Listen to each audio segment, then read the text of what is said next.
চতুর্থ অধ্যায় বলে দিয়েছেন যে যে আমাদের যেমন সম্প্রদায় আছে চারটে, তার মধ্যে আমরা হচ্ছি ব্রহ্মমর্দ গৌড়ীয় সম্প্রদায়।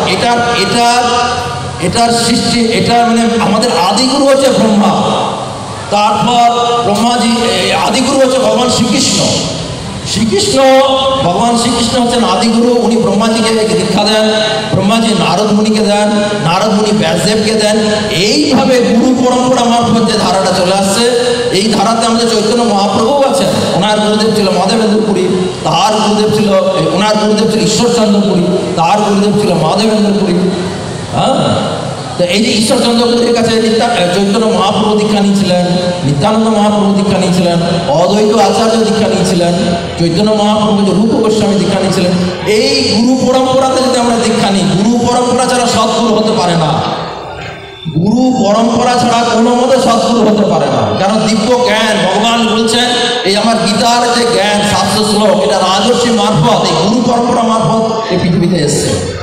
তো যাই হোক, এই বলদেব হচ্ছে এই গুরু পরম্পরার প্রতিনিধি। আর দেবতাদের প্রদত্ত সুভদ্রা মহারানীর রথ হচ্ছে দেবতাদের দেওয়া। হ্যাঁ, তাই সুভদ্রা মহারানীর রথকে বলা হয়, সুভদ্রা মহারানীর রথকে বলা হয় পদ্মধ্বজ বা দর্পদল। এই রথের উচ্চতা হচ্ছে 31 হাত এবং এই রথের চাকা হচ্ছে 12টা চাকা। এই 12টা চাকা প্রতিনিধিত্ব করছে 12 মাস। এই 12 মাস আমাদের ভক্তি জীবনে থাকতে হবে, ভক্তি করতে হবে প্রত্যেক দিন, প্রত্যেক মুহূর্তে ভগবানের এই ভক্তির সঙ্গ করতে হবে। হ্যাঁ, ভক্তির সঙ্গ মানে সাধু সঙ্গ প্রতিদিন এই করতে হবে। তারপরে জগন্নাথ দেবের রথের আরেকটা মহিমা হচ্ছে যে পুরী রথের মন্দিরে যখন চলে, পুরীর রথের মন্দির যখন চলে, পুরীর রথের রাস্তায় যখন রথ চলে, তখন এই জগন্নাথ দেব, বলদেব, সুভদ্রা মহারানী, জগন্নাথ দেব যে রথটা চলে না, 3টে দাগ পড়ে। মানে রথের চাকাগুলো এমনভাবে সারিবদ্ধভাবে লাগানো থাকে, সব রথগুলো পরপর 3টে রথ চলে, কিন্তু 3টে দাগ হয়। তো এই যে 3টে দাগ হয়, এই 3টে দাগে শাস্ত্রে কথিত আছে গঙ্গা, যমুনা, সরস্বতী। হ্যাঁ, এই 3টে দাগ মানে গঙ্গা, যমুনা, সরস্বতী। যেসব বৃদ্ধ মানুষ রথের দড়ি স্পর্শ করতে পারে না, তারা এই পেছনে যে দাগটা হয়, হ্যাঁ, এই দাগে যদি তারা সেই দাগের ধুলো বা সেখানে যে গড়াগড়ি কাজ, গঙ্গা, যমুনা, সরস্বতী স্নান করার ফল তারা পাবে। হ্যাঁ, তারপরে বলা হচ্ছে যে জগন্নাথের রথের দড়ি হচ্ছে বাসুকি। হ্যাঁ, এই রথের দড়ি এত পূর্ণ, তো এটা হচ্ছে ভগবানের কৃপা পাওয়া যায়। এবং এই বিশ্বাস আছে এই রথের দড়ি স্পর্শ করলে পুনর্জন্ম হয় না। এবং এই জগন্নাথ দেবের রথ সে যেখানেই হয়, জগন্নাথ পুরীতে রথে হোক বা আমাদের এখানে রথের দড়ি স্পর্শ করলেই অশ্বমেধের যজ্ঞের ফল পাওয়া যায়, অশ্বমেধ যজ্ঞের ফল। হ্যাঁ, তা তারপরে আরেকটা হচ্ছে যে প্রতি বছর জগন্নাথ মন্দিরের রথ নতুন করে সৃষ্টি করা হয়।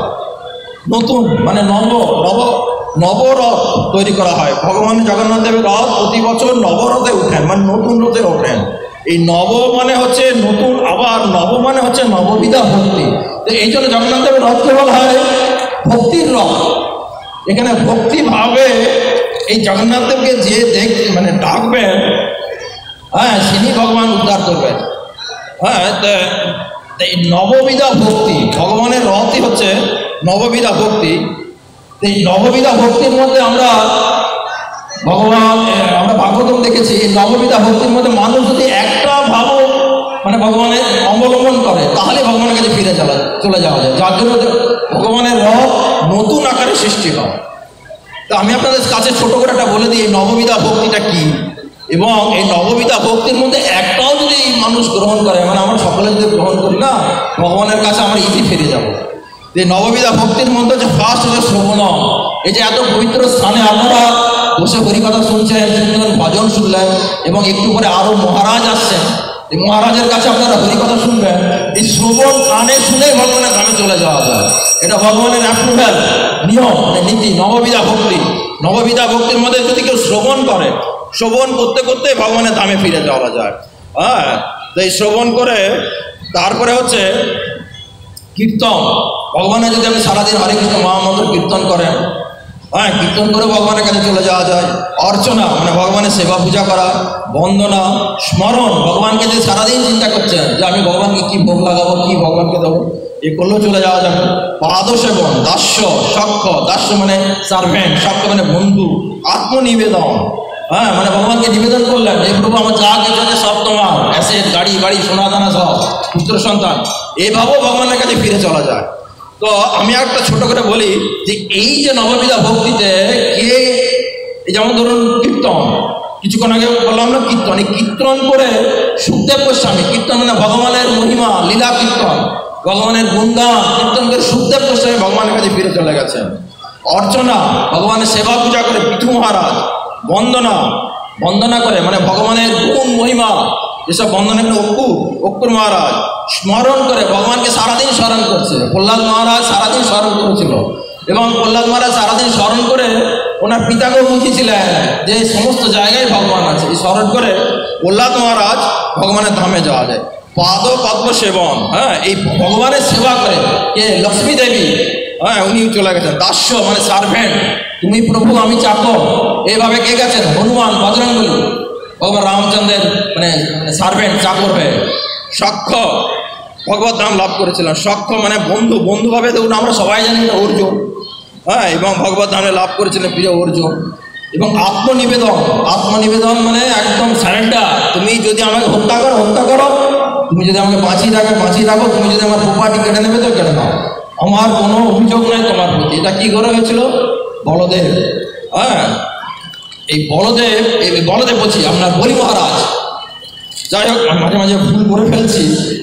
তা এই বলি মহারাজ ভগবানের কাছে আপনার চলে গেছিল আত্মনিবেদন করে, মানে চতুষ্পাদ পথ, মানে ভগবান বামন রূপে এসেছিলেন ওনার কাছে, এবং ওনার কাছে বামন মানে ছোট আকারে ব্রাহ্মণ রূপে, কারণ উনি একটা বিশাল যজ্ঞ শুরু করেছিল। তো যজ্ঞে যদি যজ্ঞটা হয়ে যেত তাহলে স্বর্গ পর্যন্ত, ইন্দ্রকে পর্যন্ত উনি যখন তখন পরাস্ত করতে পারত।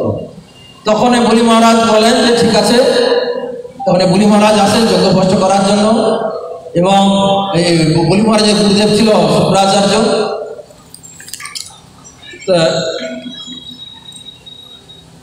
হ্যাঁ তো শুক্রাচার্য ছিল, তো ভগবান বামন রূপে আসেন এবং বলি মহারাজের কাছে তিন পা পদ ভিক্ষা করেন।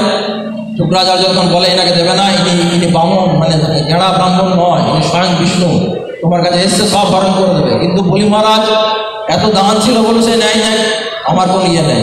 তো ভগবান তিন পা পদ, বলি মহারাজ ভগবানকে তিন পা দান করে, এক পা পুরো স্বর্গ, এই ভূলোক এক পা নিয়ে নেয়। তারপরে বলে বলো লাস্ট আমার আরেকটা পা কোথায় রাখবো, তখন বলি মহারাজ বলে আমার মাথার উপরে রাখবো। তো এইভাবে পুরো আত্মনিবেদন সমস্ত কিছু দিয়ে দেয়। তো এইভাবে আপনার বলদেব এই ভগবানের এই বলি মহারাজ আত্মনিবেদন করে ভগবানের কাছে ফিরে যায়। তারপরে হচ্ছে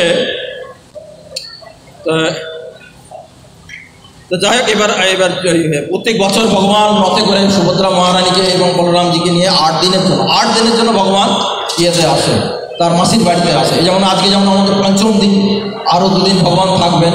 হ্যাঁ এই গুন্ডিচা মন্দির হচ্ছে অভিন্ন বৃন্দাবন, এবং এই 8 দিন থাকে। তারপর রথ যখন চলে, এটা আমি বলেছি বলদেবের রথ চলে, বলদেব হচ্ছে গুরুতত্ত্ব, সুভদ্রা মহারানীর রথ হচ্ছে ভক্তিতত্ত্ব। সুভদ্রা মহারানীর রথকে বলা হয় ভক্তিতত্ত্ব, মানে গুরু কৃপা। হ্যাঁ গুরু কৃপা যদি না পাওয়া যায়, কৃষ্ণের কাছে অপরাধ করলেও কৃষ্ণ মাফ করে দেন, কিন্তু গুরুর কাছে অপরাধ করলে কৃষ্ণ মাফ করে না। হ্যাঁ তারপরে হচ্ছে জগন্নাথ দেবের, এবার আমি একটু ব্যাখ্যা করি। জগন্নাথ দেবকে রথকে বলা হয় নন্দীঘোষ বা কপিলধ্বজ। এই রথে 16টা চাকা থাকে, রথের রং হচ্ছে পীত মানে হলুদ। এই জগন্নাথ দেবের রথে 16টা চাকা মানে 10 ইন্দ্রিয় 10টা রিপু প্রতিনিধিত্ব করে। ভগবান বলছেন এই 10 ইন্দ্রিয় আর 10 রিপুকে যদি কন্ট্রোল করতে না পারো, তুমি কিন্তু ভগবত ধামে গিয়েও থাকতে পারবে না, যেতে তো পারবে না ওইখানে। এবং এই জগন্নাথ দেবের প্রতিটা অংশ অত্যন্ত পবিত্র, কারণ জগন্নাথ দেবের রথে 33 কোটি মানে 33 প্রকার দেবতা অবস্থান করে। যে জগন্নাথ দেবের রথের দড়ি যদি আমরা স্পর্শ করি বা টানি, হ্যাঁ এই সমস্ত দেবতাদের আশীর্বাদ পাওয়া যায়, সমস্ত দেবতাদের আশীর্বাদ পাওয়া যায়। হ্যাঁ, আমাদের নতুন করে এই দুর্গা দেবীর কাছে, শিবজির কাছে, মনসা দেবীর কাছে, বজরংবলীর কাছে যেতে হবে না। জগন্নাথ দেবের রথে যদি দর্শন করি, রথের জড়ি স্পর্শ করলে সমস্ত দেব দেবীর চরণ স্পর্শ করা হয়, সমস্ত দেবীর চরণ স্পর্শ করা হয়। আর সম্পূর্ণ রথ, ভগবানের জগন্নাথ দেবের রথ হচ্ছে পুরো কাঠের তৈরি। এই কাঠের তৈরি রথ যখন চলে তখন একটা ঘর ঘর আওয়াজ হয়। এইটা হচ্ছে বেদ, বেদের শব্দ, বেদের শব্দ মানে বেদ, ভগবানের কাঠের যে রথ চলে। এরপরে আমি রশির ব্যাখ্যা করছি। জগন্নাথ দেবের যে রশিগুলো, এগুলো খুব ভয়ঙ্কর ব্যাপার, খুব ভয়ঙ্কর জিনিস। জগন্নাথ দেবের রশি বা বলভদ্রের রশি বা সুভদ্রা মহারানীর রশি। তো জগন্নাথ দেবের রথের রশির নাম হচ্ছে শঙ্খচূড় নাগিনী, মানে সাপ। হ্যাঁ, এটা খুব ভয়ঙ্কর ব্যাপার কিন্তু। তো ভগবান জগন্নাথ দেবের রথের নাম হচ্ছে নন্দীঘোষ, এবং সেই দড়ি দিয়ে যে রথ টানা হয়, সেই রথের সেই দড়ির নাম হচ্ছে শঙ্খচূড় নাগিনী। বলদেবের রথের নাম হচ্ছে তালধ্বজ। এই বলদেব রথে যে রশি থাকে, সেই রশির নাম হচ্ছে বাসুদেব নাগ। হ্যাঁ, আমরা তো ভাবছি যে কোনো রশি, কিন্তু সে সাধারণ রশি নয়। এই জন্য আপনার জগন্নাথপুরে যাবেন, দেখবেন সবাই এক টুকরো করে রথের রশিটা নিয়ে ভগবানের নিজের বাড়ি চলে যায়। তো বলদেবের রশির নাম হচ্ছে বাসুদেব নাগ, বাসুকী নাগ। এবং সুভদ্রা রানীর রথের নাম হচ্ছে দর্পদল। এই রথের রশির নাম হচ্ছে স্বর্ণচূড় নাগ। হ্যাঁ, স্বর্ণচূড় নাগ। তো তাহলে আমরা দেখুন এগুলো মানে শুনে আমরা কত মানে ভগবান যে কি জিনিস আমরা একটু রিয়েলাইজ করতে পারি।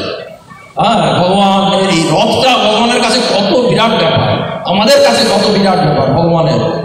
হ্যাঁ, আর সেই আবার ধরুন এই যে জগন্নাথ দেব বলছেন যে আমার কাছে তুমি ফিরে চলে আসতে